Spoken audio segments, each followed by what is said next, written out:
fait juste la glycémie dans le sang, on ne se rend pas compte. Mais quand on fait l'hémoglobine glyquée, s'il y a des risques de devenir un jour diabétique, vous le saurez tout de suite. Slack. Le fruit de recherche. Donc, nous avons développé antéproche, je vous en ai parlé, anté-cancer, anté-VIH, c'est contre le sida, anté-palu contre le palu. Nous avons obtenu 5 brevets, non 4 brevets pour antéproche, anté-cancer, anté-VIH et anté-palu en France et à l'OAPI. Nous avons déposé d'autres brevets, il y en a 5 dans le pipeline, avec antépat, antébola, anté-lassa, ulcère-stop, anté-Alzheimer, et nous savons efficacement la maladie d'Alzheimer, alors que la médecine moderne n'a pas de solution. Ce n'est pas un miracle, ce sont les plantes. Moi, je ne fais pas de miracle. C'est les plantes qui font le miracle. Donc, je ne suis pas un savant qui connaît tout, non. Je suis qu'un modeste pharmacien qui va à la recherche des plantes qui peuvent soigner et que nos ancêtres nous ont léguées et que beaucoup de médecins, beaucoup de pharmaciens ont jeté parce qu'on les a formatés pour le soigner qu'avec des produits chimiques. Et aujourd'hui, on sait que le produit est avec des produits chimiques. Donc, en dehors de ça, nous avons diabétolyse, arthrostop contre l'arthrose, anti-HTA contre l'hypertension, anti-DREP contre la drépanocytose, fibrostop, c'est contre les fibromes, fortesex, c'est pour améliorer la libido, c'est contre les troubles sexuels, anti-fatigue, c'est contre les fatigues, superfine, c'est pour celles qui veulent avoir la taille du guêpe, et stimule foie, c'est pour stimuler le foie, fétide positif, c'est pour les couples qui ont du mal à concevoir, anti-tabacol, c'est pour les enfants ou bien les jeunes qui s'adonnent à la drogue, et donc il faut les suivre. Donc avec anti-tabacol, on les sert, et puis anti-asthma. Il y en a d'autres, hein, mais bon. Voilà un peu anti-asthma, soigne efficacement l'asthme, alors qu'on dit que l'asthme, ça ne se guérit pas, nous arrivons à guérir l'asthme avec anti-asthma. Si la personne est déjà même courante par rapport à l'asthme, nous arrivons à obtenir d'excellents résultats. Slash. Donc voilà quelques produits que j'ai mis là. Slash. En conclusion, je vous dirais simplement que les phytomédicaments illustrent bien l'incroyable potentiel des plantes médicinales encore aujourd'hui pour lutter contre les maladies incurables. La phytothérapie offre une alternative étonnante qui est malheureusement combattue par les grands laboratoires mais ignorée de la population, et le potentiel africain est encore à plus de 95% non exploité. Je vais d'abord vous citer une pensée du président Mahatma Gandhi qui disait, je cite, « Si vous avez une maladie chronique face à laquelle la médecine conventionnelle n'a pas de solution, informez-vous sur les plantes. Elles reçoivent chaque jour les mêmes rayons de soleil, les mêmes pluies, les mêmes intempéries que vous. C'est peut-être elles qui vont vous sauver la vie. Ce qui montre que la phytothérapie a encore de l'avenir et prendra toute sa place. Néanmoins, ce que vous venez d'entendre ne remplace en aucun cas une consultation médicale. N'oubliez pas d'aller voir votre médecin à chaque fois que vous aurez un souci de santé. Je terminerai enfin par une litanie de Jean Cocteau racontée par Maurice Mességuier. Quelqu'un connaît Maurice Mességuier ici? Oui, très bien.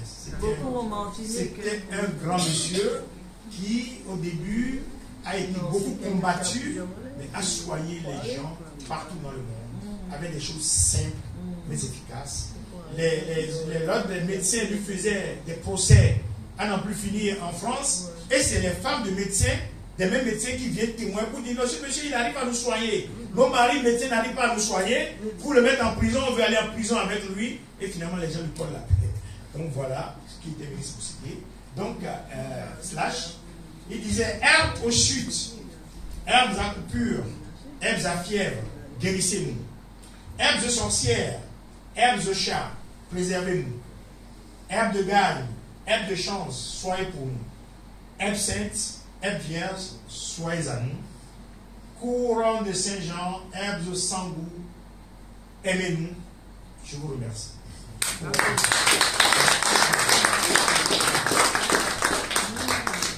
Alors, j'ai réussi donc à faire une compilation de tout ce que j'ai présenté là. Donc, c'est contenu ici, avec les images, tout. Donc, ça coûte 5 €.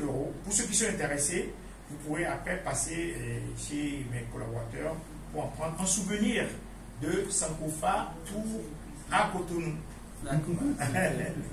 Voilà, maintenant, je laisse la parole au président pour la police de l'équipe. Je vais passer le micro à Dominique.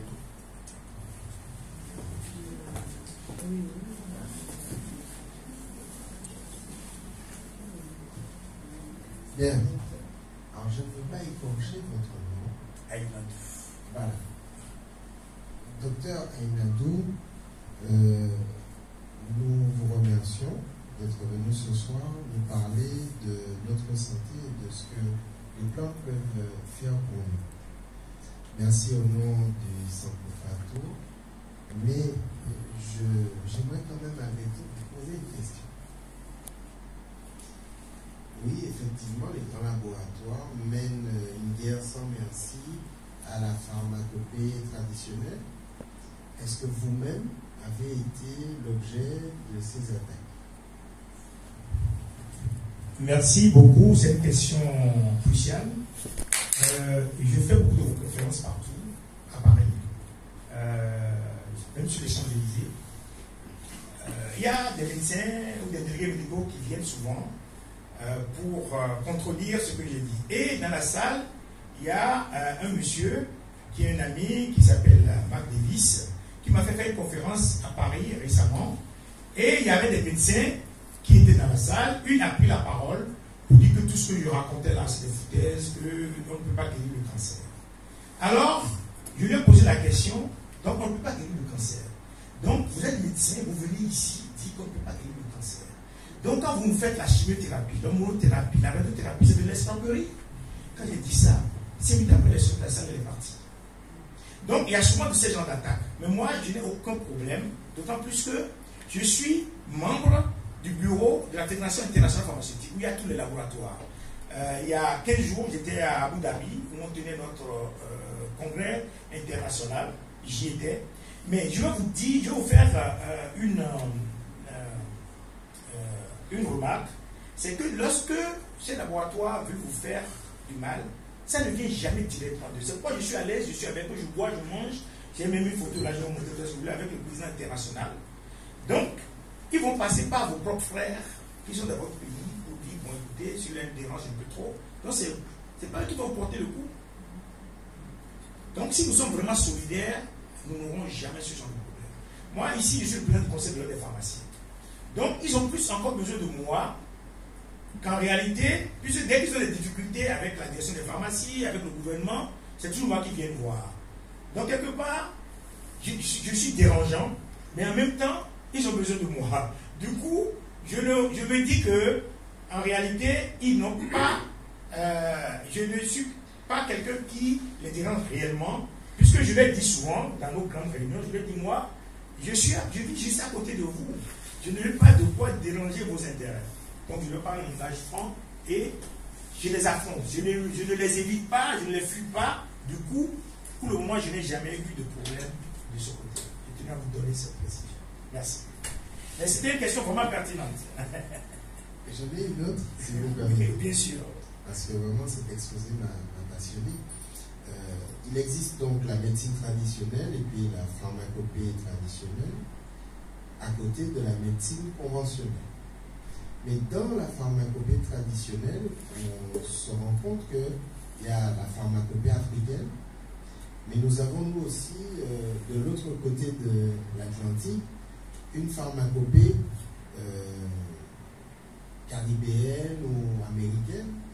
Est-ce que vous avez sur votre chemin croisé les autres pharmacopées? On sait qu'il y a la pharmacopée chinoise également.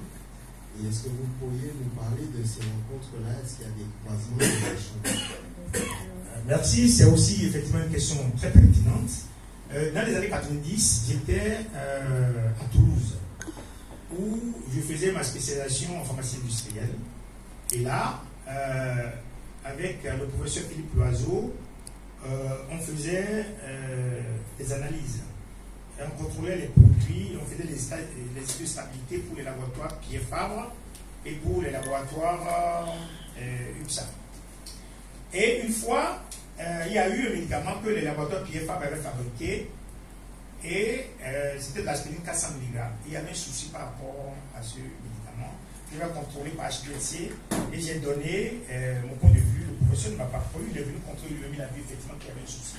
parce que on voyait beaucoup d'impuretés sur le produit fini lorsque on fait les études de stabilité. Et le professeur dit, bon, ok, on va rendre visite à ce professeur à Pierre-Fabre, il vivait encore, c'était en 92-93, il vivait encore, on va aller le voir, on va lui parler de son produit parce qu'il y avait un petit souci. On est allé, on a échangé avec Pierre-Fabre lui-même, docteur Pierre-Fabre, et c'est lui qui me disait, mais vous savez, au Bénin, vous avez des plantes extraordinaires. Je dis, je sais.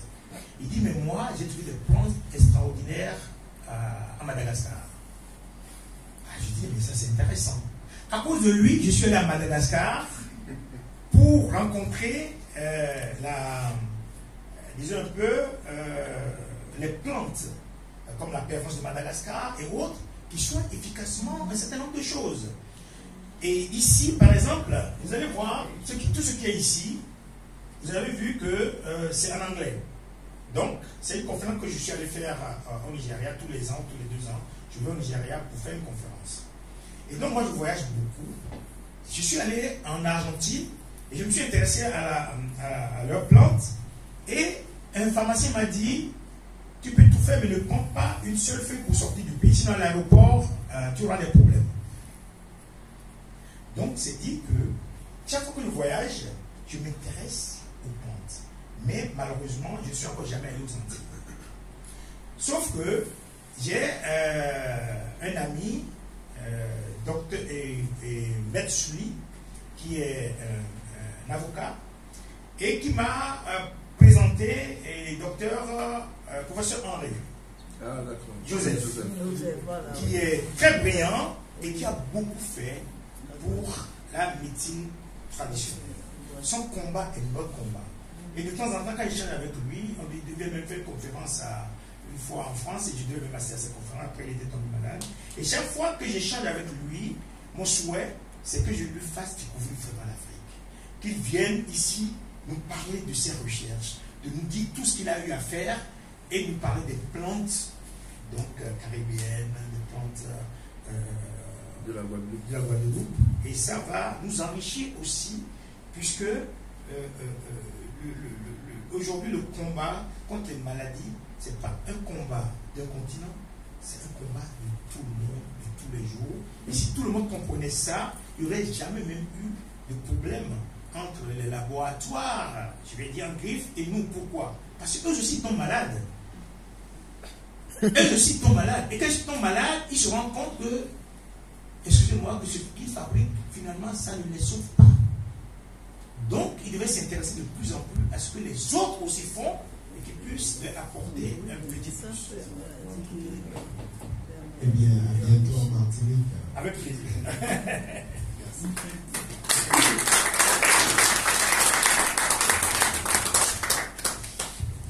Nous allons prendre quelques questions et ensuite inviter le docteur à partager le dîner avec nous. C'est vrai que l'heure avance. Je voudrais rappeler aux uns aux autres que le docteur a ramené de la documentation, mais aussi quelques flacons de ces solutions que vous pourrez emmener peut-être et partager avec les vôtres. Personnellement, j'ai 2-3 choses à prendre avec lui. Donc, 3 questions, une première salve de 3 questions. Je voulais savoir une question. Bonsoir. Je voulais juste savoir, puisque vous vous entretenez avec le docteur Joseph, est-ce que vous avez entendu parler de notre problème de chlordécone, de l'empoisonnement que subit les Martiniquais et Guadeloupéens? Ok, une autre question? Bon, on répond déjà à celle-ci. Au fait, effectivement, ils en ont entendu parler, c'était dans les journaux. Il faut savoir que ce n'est pas d'aujourd'hui qu'on nous empoisonne. Déjà avec les histoires de DDT, avec les histoires de... Voilà, il y en a plein comme ça. On a commencé à nous empoisonner depuis longtemps. Mais je vais vous faire une des confidences. Il faut savoir qu'aujourd'hui, nous avons des zones que les mêmes appellent paradisiaques. Ce n'est pas encore assez pollué. Et donc, on est prêt à nous tuer tous et à venir s'accaparer de nos richesses, à venir s'accaparer de nos terres, à venir s'accaparer de tout ce qu'il y a. Et donc, nous devons faire attention. Il faut en tenir compte. Il faut savoir aujourd'hui que nous ne sommes plus aussi désirables qu'on le croyait. Il faut en tenir compte. Ça, c'est sûr. C'est une très bonne question. Merci. Très bien. Bon, une autre question. Ok, je dis merci au professeur. Je voulais que le professeur nous clarifie 2 points. Le premier point, c'est au niveau des vaccins. Voilà. Est-ce qu'on doit faire les vaccins? Quelles sont les conséquences? Et puis, deuxièmement, je voulais savoir, est-ce qu'il s'intéresse au passé? Par exemple, la question de poliomyélite, tout ça, est-ce qu'il avait ça avant? La poliomyélite. Puis ma dernière question, c'est au niveau des écouteurs, nous qui travaillons dans l'informatique, comment on peut se prémunir des ondes? Parce qu'on utilise beaucoup d'appareils. Merci. Ok, une autre question. Alors, faut qu'ils prennent le Bonsoir, ma question sera très simple parce que la pharmacopée traditionnelle traite de maladies mentales, notamment la schizophrénie. Voilà. 3. Moi, je voulais savoir quelle relation entre la spiritualité et les soins par les plantes. Waouh, ça c'est du lourd. Bon courage, docteur. Oui, c'est des questions pointues. Je vais commencer par la spiritualité. Vous savez, tout est spirituel. En réalité, tout est spirituel.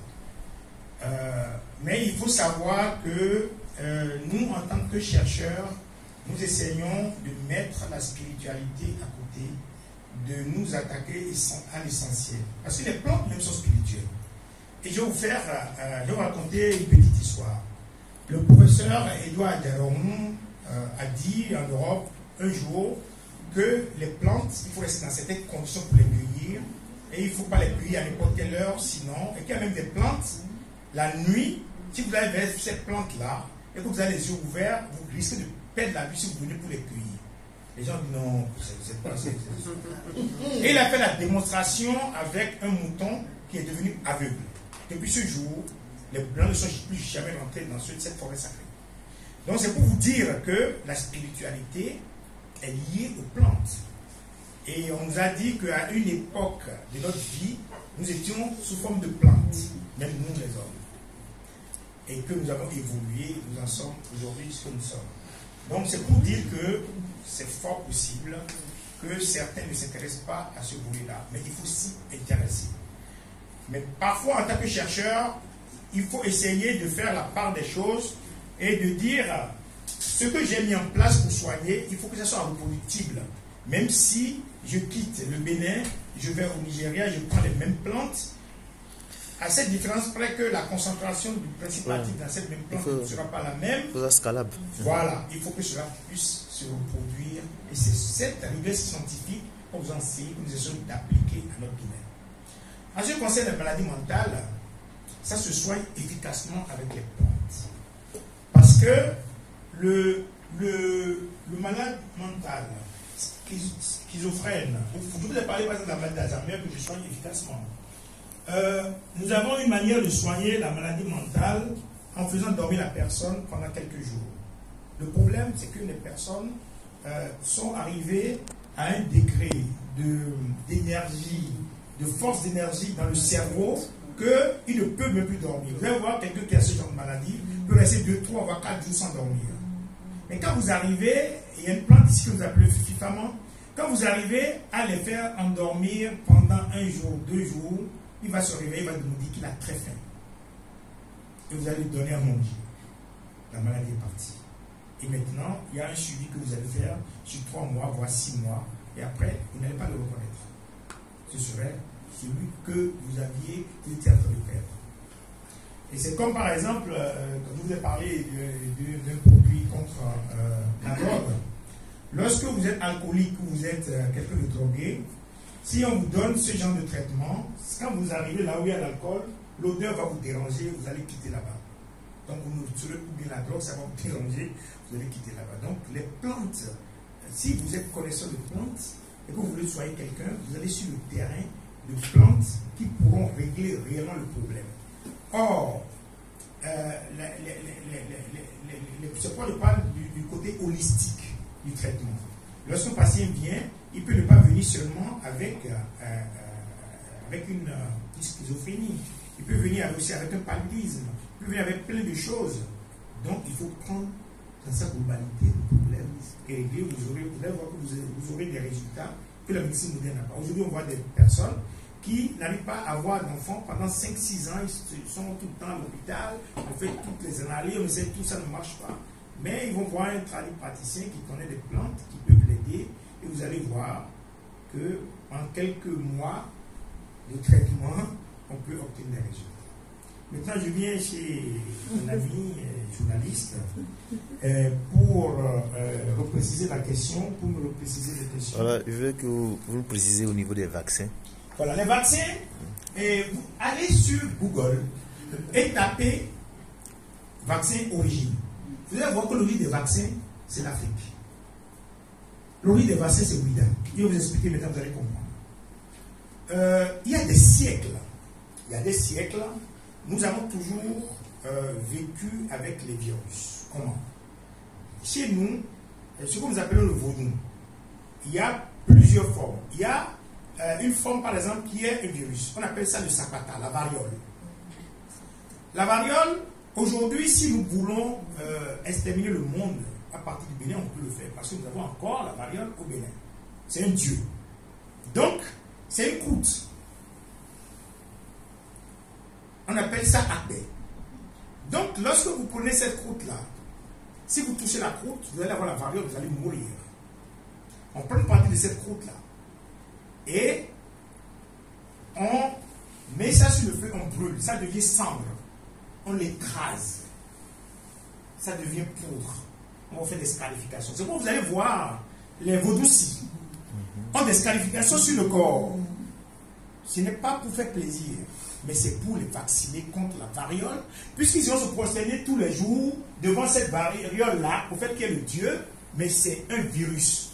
Donc, autour de là, vous avez ce qu'on appelle la sphère virale. Donc, si vous rentrez dans cette sphère, vous allez choper cette maladie, vous allez en mourir. Et donc, c'est comme ça qu'on vaccine depuis des siècles. Et les Européens sont venus connaître ça, et ils ont fait ce qu'on appelle le vaccin atténué. C'est comme ça qu'on atténue un vaccin, un virus, parce qu'on a pris ce virus-là, qu'on a atténué avec le feu, on l'a écrasé, c'est devenu poudre, on vous l'a inoculé. Maintenant, malheureusement, nous on le faisait de façon biologique, on va dire de façon bio. Mais eux, ils ont commencé à introduire des choses dans le vaccin pour la stabilité, l'aluminium, tout ce que vous voulez, qui pose problème. Le professeur Henri Joyeux, pour ceux qui le connaissent, qui a fait 50 ans de médecine, qui était cancérologue, après ces 50 ans, il a avoué que la médecine moderne, vraiment, il a fait un désaveu. Et aujourd'hui, il est en train de faire entièrement autre chose. Et il avait demandé, moi c'est un ami, il avait demandé des milliers de signatures pour pouvoir empêcher le ministre de la Santé de valider un certain nombre de choses en matière de vaccination. Et effectivement, il avait gagné, et les gens lui ont fait un procès, tout comme ils ont fait un procès au professeur Eden, qui a écrit les 4000 médicaments qui ne servent à rien. Donc, ils lui ont fait un procès et ils ont échoué. Alors, lamentablement. Donc, le vaccin, en tant que tel, utilisé en bio, ne pose pas de problème. Mais lorsque, par sa préparation, on introduit certaines choses qui peuvent poser problème, il faut les dénoncer. Et c'est ça le problème des vaccins actuellement.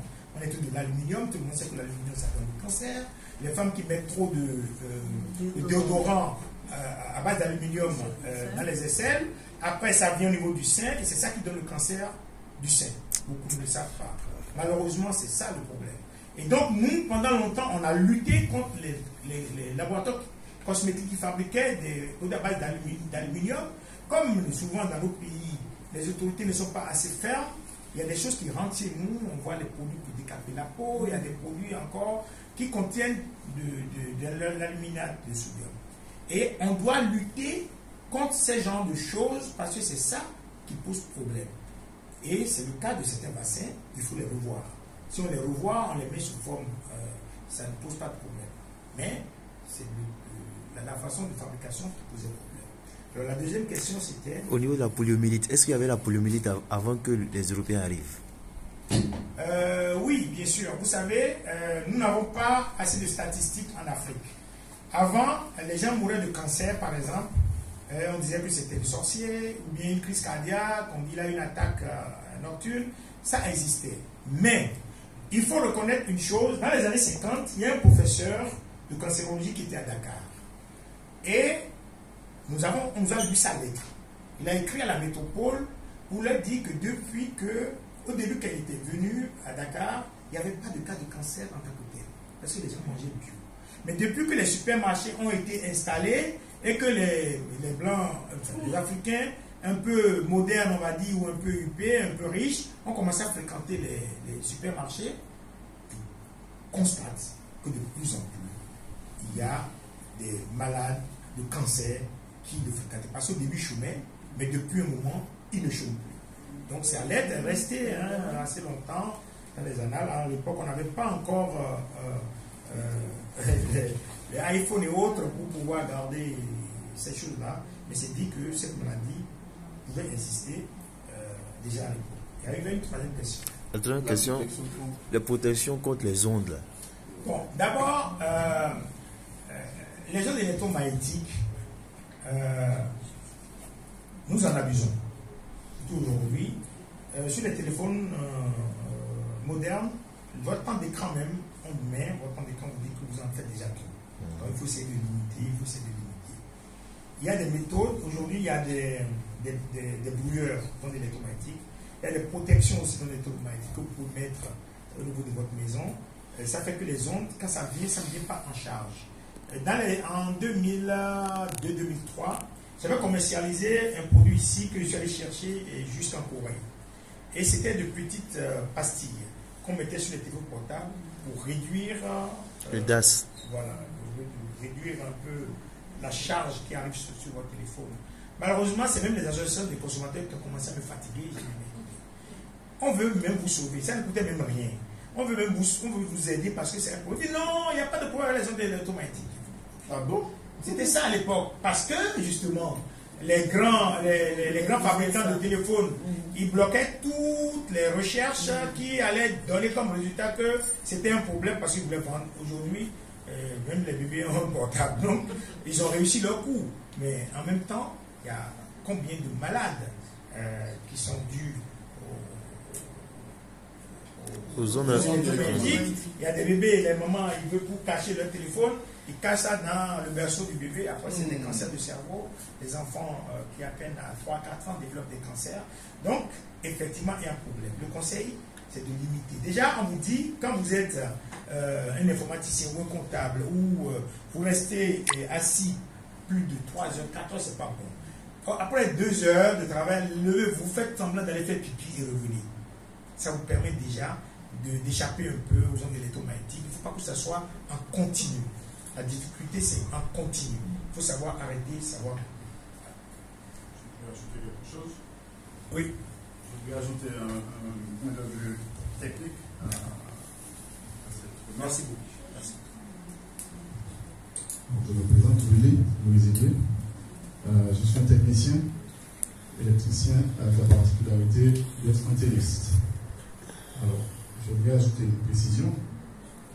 S'il est vrai que les appareils modernes engendrent des ondes électromagnétiques dangereuses pour l'homme, partout où nous passons, nous subissons ces ondes électromagnétiques à différentes échelles. Exemple, qu'est-ce qu'une parabole?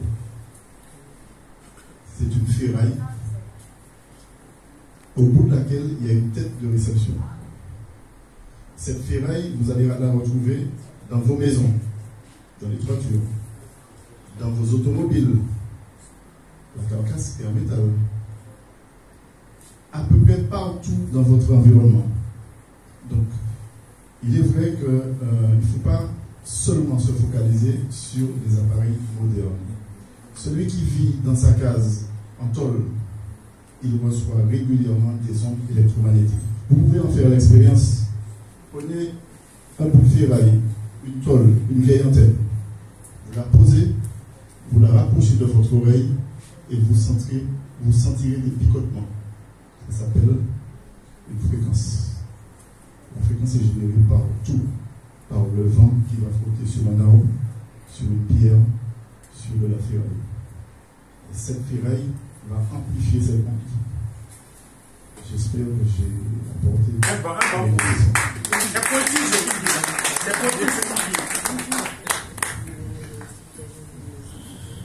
Lorsque vous prenez votre micro-ondes et puis vous... Oh, là, c'est le... Et puis vous la totale. chauffez harmonie. Là, c'est la totale. C'est les ondes électromagnétiques. Il a même dit, au niveau de la case, ça peut se retrouver. L'essentiel, c'est de savoir, de temps en temps, aller dans la nature. Et ça vous permet déjà de vous remettre un peu à neuf, comme on le dit. Je pense que c'est pour tout ce qu'il a dit. Merci. Okay. Je voudrais qu'on remercie tous ensemble le docteur Aïmadou. Merci beaucoup, docteur. Merci à vous. Et je vous rappelle encore une fois que le docteur nous a ramené quelques échantillons de ces produits et ce serait une bonne idée d'en avoir quelques-uns avec nous. Voilà, on va passer au dîner, docteur. On t'a déjà suffisamment de temps. Encore merci. C'est moi qui dis merci. Merci. Voilà. Alors, une petite nouvelle. Demain, il faudra qu'on parte tôt. Mon téléphone Pour Ouida. On n'avait pas anticipé le fait que le trajet